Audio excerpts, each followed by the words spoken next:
할렐루야. 네, 아멘. 우리는 지금 사도 요한이 경험한 그 영광스러운 하나님의 나라를 우리 요한계시록을 통해서 미리 경험하고 있습니다. 여러분 마음에 이 영광스러운 하나님의 나라가 그려지십니까? 뭐가 뭔지 모르겠어요. 성령에 이끌려 하늘로 올라간 요한은 보좌 위에 계신 하나님을 보게 됩니다. 벽옥과 홍보석과 녹보석으로 찬란하게 빛나는 하나님의 그 영광의 광채를 보게 된 것이지요. 요한이 그 다음에 본 것은 하나님의 보좌를 둘러선 24장로들의 모습입니다.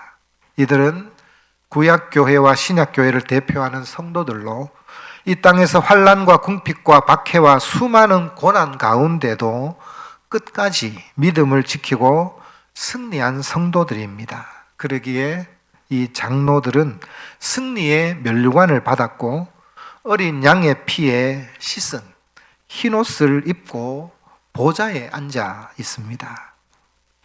이어서 이 사도 요한은 하늘 보좌로부터 번개와 음성과 우울의 소리를 듣게 되지요.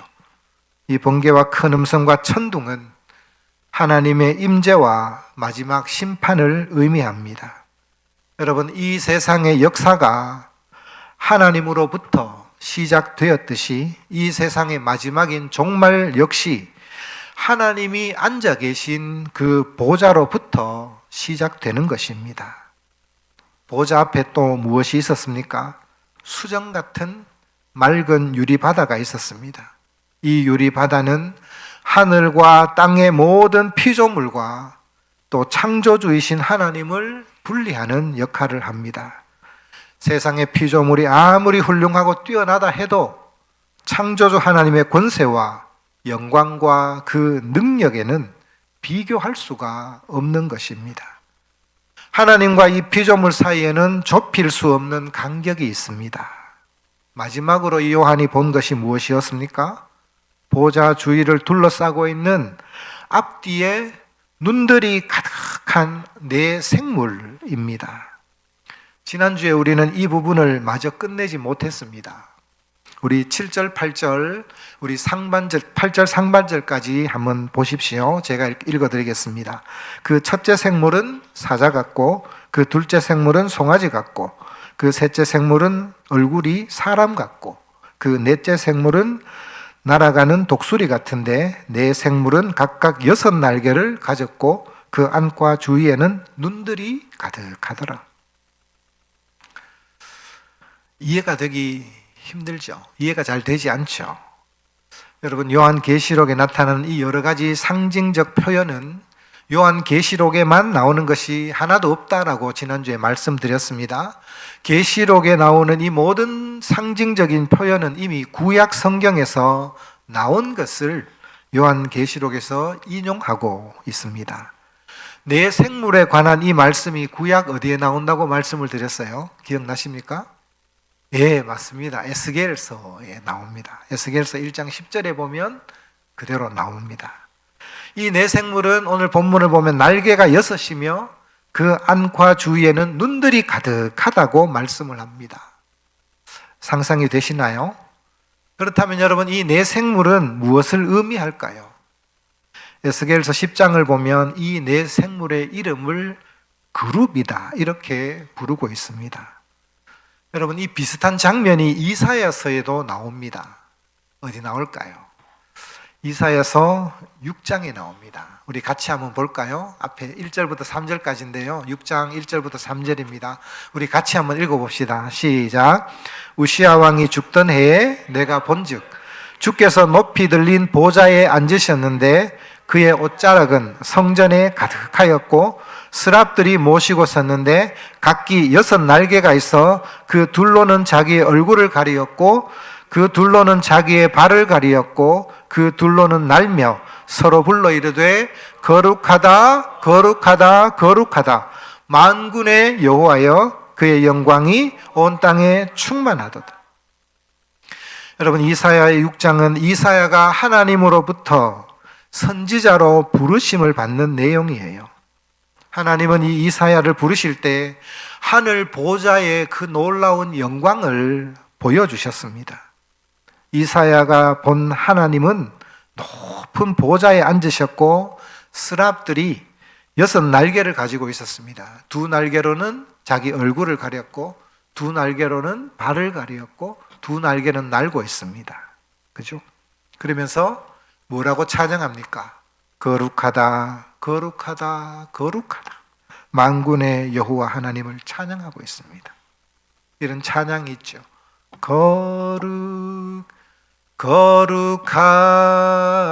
거룩하다 만군의 여호와, 그 영광이 온 땅에 충만하시도다. 여러분, 이사야가 본 이 보좌는 요한이 본 것과 같습니다. 다만 요한은 네 생물로, 에스겔은 이 네 생물을 그룹으로, 이사야는 스랍으로 기록하고 있습니다. 이름은 각각 다 다르게 불리고 있지만 사실은 다 같은 존재입니다. 이들은 다 하늘 보좌에 앉으신 하나님을 모시고 수종드는 천사입니다. 그렇다면 왜 이 천사들의 모습이 사자와 송아지와 사람과 독수리 모양으로 나타났을까요? 이건 역시 실제로 이렇게 생겼다는 뜻이 아니에요. 여러분, 상징적인 묘사입니다. 천사는 우리처럼 육신을 갖고 있지 않습니다. 그죠? 처음부터 영적인 존재로 지음을 받았습니다. 영적인 존재가 날개가 필요 있을까요? 없을까요? 날개가 사실 필요 없습니다. 그리고 우리처럼 얼굴이 있을 리가 없습니다. 여러분, 이렇게 표현한 것은 각 천사의 신분과 사역에 대한 의미가 담겨 있습니다. 여러분, 이 얼굴은 각 영역을 대표하는 존재들입니다. 동물의 왕이 누구죠? 사자입니다. 가축을 대표하는 것이 소입니다. 새들의 왕은 독수리지요. 모든 피조물 가운데 최고의 으뜸이 뭐냐? 사람입니다. 그러므로 이 네 생물은 모두 피조물을, 하나님께서 창조하신 이 피조물을 대표하는 존재라는 것입니다. 이 네 생물의 날개가 6개인 의미는 무엇일까요? 여러분, 날개가 2개만 있어도 굉장히 빨리 날아갑니다. 영상을 보면 독수리가 먹이를 낚아챌 때 날아가는 거 얼마나 빨리 날아가는지 모릅니다. 그런데 여러분, 날개가 6이 있으니 얼마나 빨리 날아가겠습니까? 날개가 6개라는 것은 번개 같은 속도, 신속함을 의미합니다. 내 생물의 안팎으로 눈들이 가득한 것은요, 온 세상에 일어나는 일을 모두 다 꿰뚫어 보는 지식과 통찰력을 가졌다라는 그런 뜻입니다. 그러므로 여러분, 이 네 생물의 특징이 무엇입니까? 하나님의 뜻을 분별하는 명철과 지식을 가지고 있습니다. 여기에 더해 하나님의 그 뜻을 순종하는 신속함을 가지고 있다라는 것을 보여줍니다. 여러분, 우리 이 땅을 살아가는 우리 그리스도인들이 지녀야 될 모습입니다. 우리는 세상 사람들이 보는 그 눈과 달라야 돼요. 영적인 통찰력이 있어야 됩니다. 하나님의 말씀을 통해서 세상에서 얻을 수 없는 그 지식을 가지고 이 세상을 분별해야 되는 것이죠. 그리고 그 지식으로 우리는 미그적거리면 안 돼요. 하나님의 뜻이 분명히 드러났다면 신속하게 우리는 즉시 순종해야 됩니다. 우리가 그러한 우리 성신교회 지체들 되기를 축복합니다. 여러분, 이것이 하늘로 올라간 사도 요한이 본 하늘 성전의 모습입니다. 요한이 본 이 하늘의 모습은 너무나 귀하고 중요합니다. 그러나 여러분, 그것보다 더 중요한 것이 뭐냐? 요한이 본 이 천사와 24장로, 하늘의 성도들이 지금 무엇을 하고 있는가 하는 것이 더 중요합니다. 여러분, 이들이 하늘에서 무엇을 하고 있습니까? 8절 하반절부터 9절을 한번 보십시오. 그들이 밤낮 쉬지 않고 이르기를 거룩하다, 거룩하다, 거룩하다. 주 하나님, 곧 전능하신 이여 전에도 계셨고 이제도 계시고 장차 오시리시라 하고 그 생물들이 보좌에 앉으사 세세토록 살아계시는 이에게 영광과 존귀와 감사를 돌리고 있습니다. 여러분, 천사들이 밤낮 쉬지 않고 보좌에 앉아 계신 하나님을 찬양합니다. 하나님의 무엇을 찬양합니까? 거룩하다, 거룩하다, 거룩하다. 하나님의 거룩함을 찬양합니다. 또 무엇을 찬양하죠? 주 하나님 곧 전능하신 이여 하나님의 완전하신 능력을 찬양합니다. 또 무엇을 찬양합니까? 전에도 계셨고 이제도 계시고 장차 오시리시라. 과거와 현재와 미래 모든 시간의 주인이신 창조주 하나님의 그 영원성을 찬양합니다. 그렇습니다, 여러분. 우리 하나님이 거룩하신 분입니다. 세상의 그 무엇으로 비교할 수 없습니다. 여러분, 하나님의 이 거룩함은 이 땅의 것과는 차원이 완전히 다릅니다. 그러기에 하나님의 이 거룩함을 경험한 사람이 무엇을 하고 고백할까요? 이사야 선지자가 이 거룩하신 하나님을 배웠고 어떻게 고백했습니까? 화로다 나여 망하게 되었도다.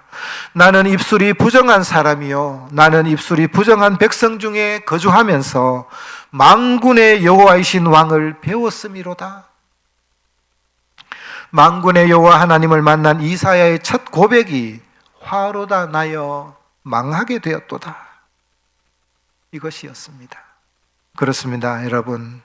하나님의 이 거룩하심을 직접 경험한 사람은 자신이 얼마나 부정한 사람인지를 보게 됩니다. 인간은 감히 하나님의 이 거룩하심 앞에 설 수 없는 존재입니다. 이것이 바로 하나님의 거룩함입니다. 전에도 계셨고 이제도 계시고 다시 오실 영원하신 이 하나님에 비하면 피조물인 우리 인간은 밤의 한 경점에 지나지 않습니다. 점 하나 콕 찍어 놓은 것과 같습니다. 인간은 유한한 존재입니다. 유한한 인간이 가진 이 권세는 한계가 있습니다. 제 아무리 힘이 있고 큰 권세를 가지고 있다고 해도 그 권세는 여러분 얼마 가지 못합니다. 제가 뉴스를 보다 보면 젊었을 때 정말 펄펄 날던 그 운동선수들 있죠. 부고 소식을 이렇게 언론을 통해서 접하게 되는 거예요. 근데 정말 젊을 때 펄펄 나던 이런 운동선수들이 장수하는 사람들을 잘 못 봅니다. 인간의 힘은요, 금방 쇠락합니다. 권불 10년이라는 말이 있습니다. 여러분, 세상의 권력은 10년을 가지 못한다라는 뜻입니다. 세상 권력은 영원하지 않습니다. 시간이 지나면 쇠퇴하고 그 권력이 다른 사람에게 넘어가게 되어 있습니다. 그런데 이것을 눈으로 보고도 잘 깨닫지 못합니다. 참 어리석은 인간이 아닐 수 없습니다. 또 우리 하나님은 전능하신 하나님이십니다. 여러분, 사람은 어떤 특정한 분야의 두각을 나타내는 특출한 사람이 있습니다. 이런 사람을 가리켜 우리는 어떻게 하느냐? 야, 저 사람 정말 유능해, 이렇게 평가를 하지요.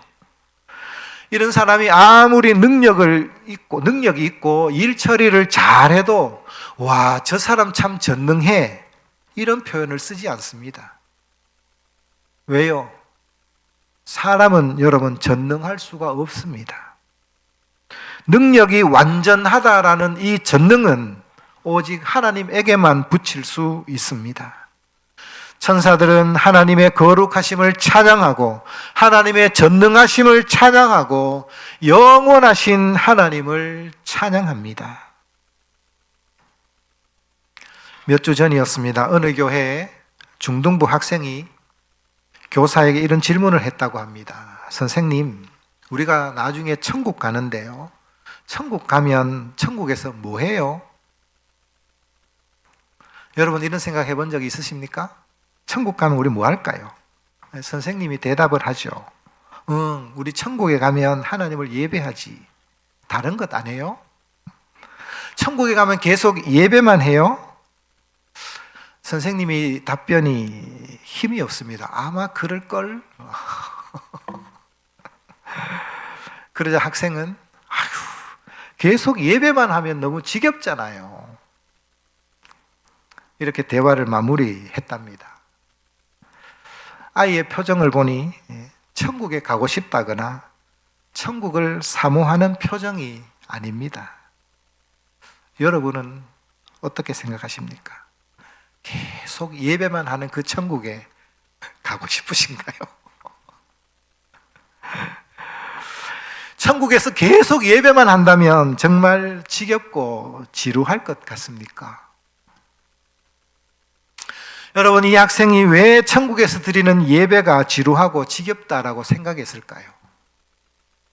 이 학생은 지금 이 땅에서 드리는 예배와 천국에서 드리는 이 예배의 차이가 별로 없다라고 생각했던 것 같습니다.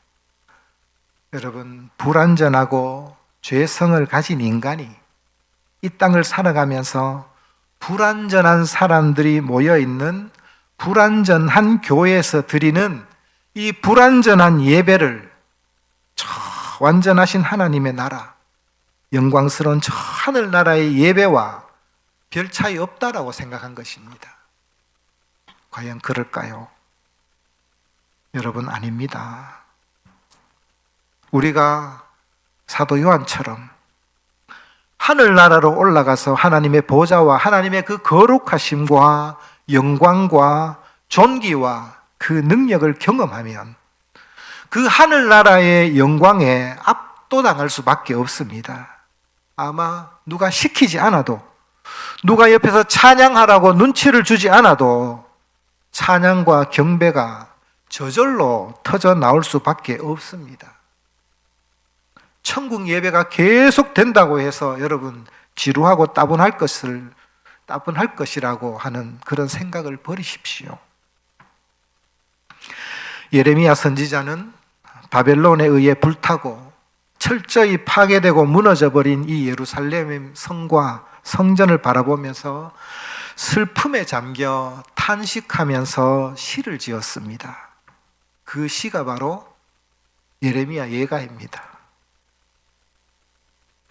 불타고 폐허가 되었지만 재만 날리는 그 성전을 바라보며 탄식하고 있는 이 예레미야에게 하나님은 그의 눈을 열어 이 땅의 성전이 아니라 저 하늘의 성전을 보여주셨어요. 이 영광스러운 하나님의 나라, 회복될 하나님의 나라를 본 예레미야가 이렇게 고백을 합니다. 예레미야 3장 22절 23절입니다. 우리 같이 한번 읽어볼까요? 여호와의 인자와 긍휼이 무궁하심으로 우리가 진멸되지 아니하였나이다.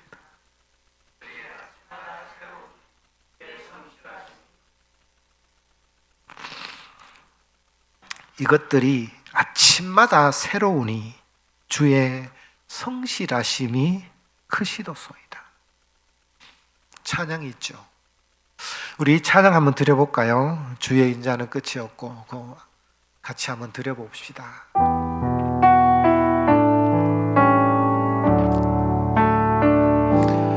주의 인자는 끝이 없고 그의 자비는 무궁하며 아침마다 새롭고 늘 새로우니 주의 성실이 금이 성실하신 주님, 성실하신 주. 우리 한 번만 더 고백합시다. 주의 인자는 끝이 없고 그의 자비는 무궁하며 아침마다 새롭고 늘 새로우니 주의 성실이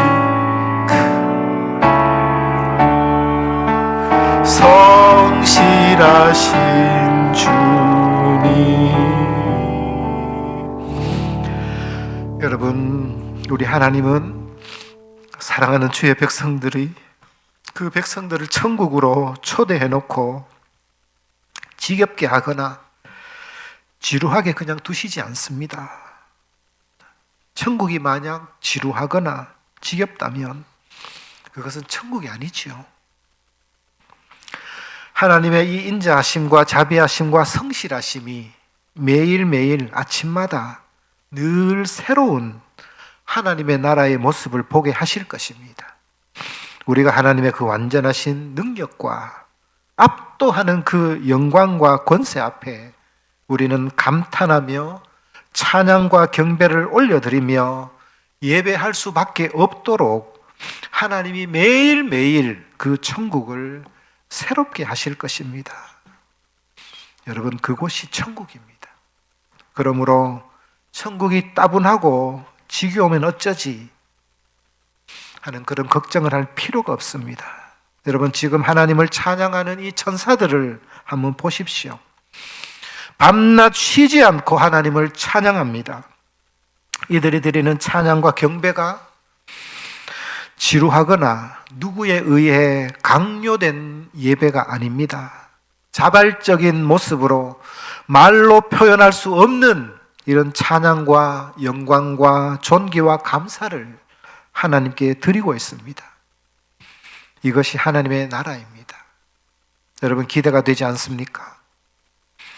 그 다음 천국에서 또 누가 예배를 합니까? 24장로들이 예배를 합니다. 10절 11절 말씀 2절 같이 한번 읽어볼까요? 시작. 보좌에 앉으신 이 앞에 엎드려 세세토록 살아계신 이에게 경배하고 자기의 관을 보좌 앞에 드리며 이르되 우리 주 하나님이여 영광과 존귀와 권능을 받으시는 것이 합당하오니 주께서 만물을 지으신지라 만물이 주의 뜻대로 있었고 또 지으심을 받았나이다 하더라. 아멘. 여러분, 24장로들은 이 땅에서 믿음의 싸움을 싸우고 이긴 자들입니다. 이들이 보좌에 앉으신 세세토록 살아계신 하나님 앞에 엎드려 경배하지요. 그런데 이 24장로들의 예배의 모습은 앞에서 살펴본 천사들의 예배의 모습과 좀 다릅니다.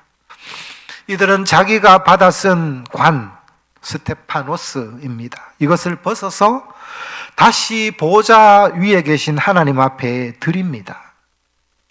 이것은 24장로가 입술로만 하나님을 경배하는 것이 아니라 자신들의 삶 전체를 하나님 앞에 드리는 행위입니다.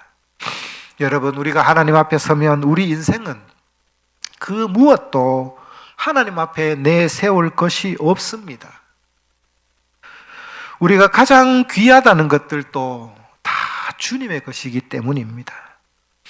하나님은 이 믿음의 싸움을 싸우고 이긴 자들에게 승리의 표시로 하나님 나라의 대리 통치자로 면류관을 씌워주셨지만 이들은 그 권위의 상징인 면류관을 하나님 앞에 내려놓음으로 철저하게 저는 하나님께 속한 신하임을 고백하는 것입니다. 여러분, 하나님께서 이 24장로들에게 어떻게 말씀하며 이 면류관을 씌워주셨을까요? 너희들은 이 관을 쓸 충분한 자격이 있어. 이거 쓰고 이 보좌에 내 옆에 앉아. 이렇게 말씀하지 않았을까요? 그래서 장로들이 하나님께 대답합니다. 아닙니다, 주님. 저는 이 관을 쓸 자격도 보좌에 앉을 자격도 없습니다. 믿음의 싸움을 싸우고 이겼다고 하지만 이것은 내 힘과 내 노력이 아니라 모든 것이 하나님의 은혜였습니다.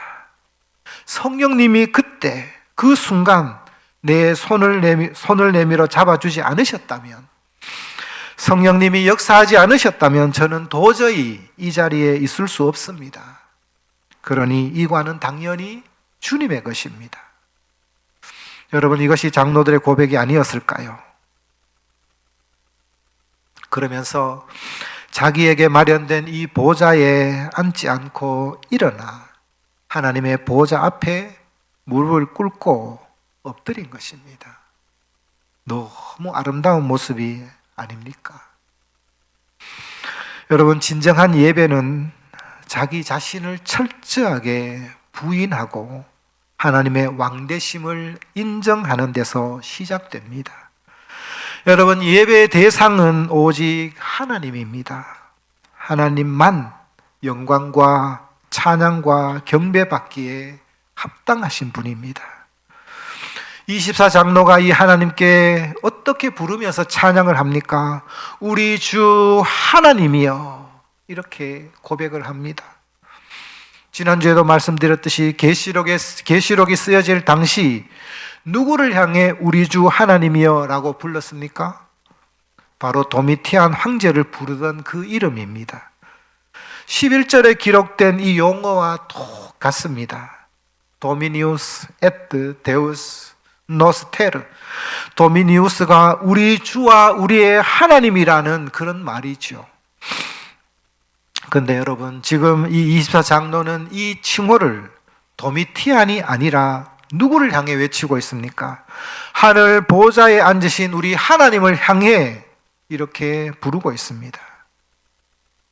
1세기 당시 극심한 박해에 시달리고 있던 초대교회 성도들이 여러분, 이 말씀을 듣고 얼마나 큰 힘과 용기를 얻었을까요?